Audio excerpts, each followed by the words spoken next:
تو جب آپ نے سن لیا کہ صبح ہم نے روزہ رکھنے جا رہے ہیں، پہلا روزہ ہے، وہ مغرب کی اناؤنسمنٹ ہو گئی ہے یا عشاء کی، نماز پڑھی، نماز پڑھنے کے بعد آپ نے 2 نفل حاجت کے پڑھنے ہیں،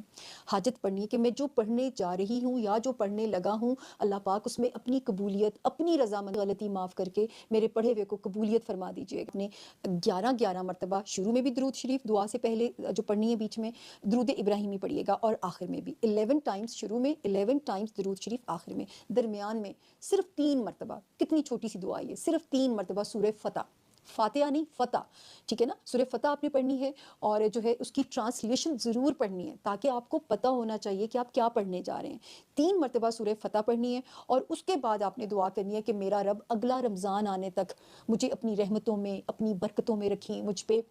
میرے لیے مالی آسانی فرمائیے گا، مجھے اپنے ارادوں میں فتح یاب کیجیے گا، مجھے جو آنے تک یعنی نیا سال کا آپ نے اپنے آپ کو اللہ کی امان میں سونپ دیا، تو پھر پورا سال کی برکت مانگنی ہے آپ نے کہ مجھے کسی کے آگے یوں ہاتھ نہ کرنا